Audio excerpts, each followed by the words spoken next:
বিয়েবাড়ি বলে কথা, নববধূকে দেখতে আত্মীয়স্বজন, আশেপাশের লোকজনের ভিড়, বউকে নিয়ে নানান কথা, কত আনন্দ ফুর্তি, কিন্তু বরকে খুঁজে পাওয়া যাচ্ছে না।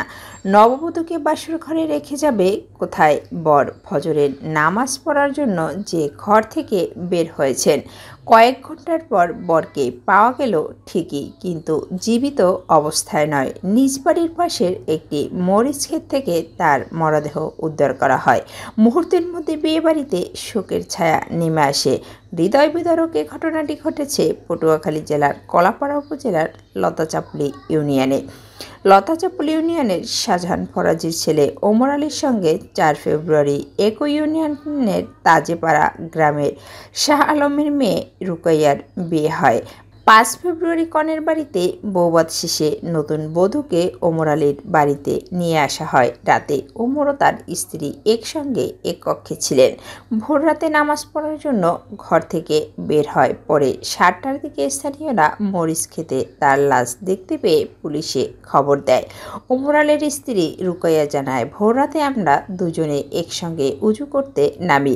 উজু করা হলে আমাকে আমার স্বামী ঘরে পাঠিয়ে দেয়। এর আগেই আমার শ্বশুর মসজিদে নামাজে চলে যায়। আমি ঘরে আসার পর শুধু একটা বমির শব্দ শুনতে পাই। আমি আমার স্বামীর হত্যাকারীর বিচার চাই।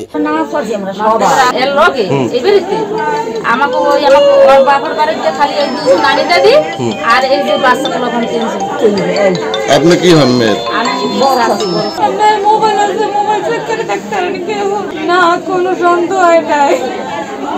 আমার এরকম কোনো শর্ত নাই। আমি এরকম মাইয়া না, আমি এরকম মাইয়া না। ওমর আলীর বাবা শাহজাহান ফরাজি জানান, আমি ভোরাতে নামাজ পড়তে মসজিদে চলে যাই। তখন কেউ ঘুম থেকে উঠেনি। আমার ছেলে মসজিদে যায়নি। এই এলাকায় আমাদের কোনো শত্রু নেই। কে বা কারা আমার ছেলেকে হত্যা করেছে সেটা বলতে পারছি না। আমার ছেলে হত্যাকারীদের বিচার দাবি করছি। আমাদের উদ্দেশ্যে আজান হয়ে গেছে। আজান মনে হয় ৬টার দিক দেওয়া, ওই ৬টার দিক দিয়ে আমি এনজিন নামিয়ে গেছি। আমি তো প্রত্যেক দিন হিটারে উজু করি ওই পাশে। তা আজকে বউ আছে ও পাশে, মেহমান টান আছে ঘরে। তা আমি ঘরে ঢুকি না। তা আমি কই জামা লইয়া আমি গেছি ওই মসজিদে।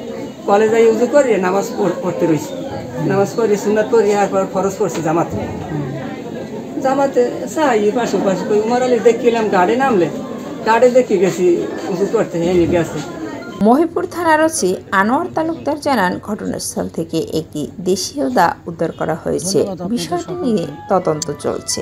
আমরা প্রাথমিকভাবে আমরাও শুনছি, তবে এইটা সূত্র ধরেই আমরাও তদন্তের দিকে এগিয়ে যাচ্ছি যে এইটা সত্যিকারেই তাদের কিনা। আপনারা যেন শুনছেন, আমরাও শুনছি। আমরা এটা যদি 100% নিশ্চিত হই, তাহলে হয়তো অনেকটা কুলু বের হয়ে আসার সম্ভাবনা আছে।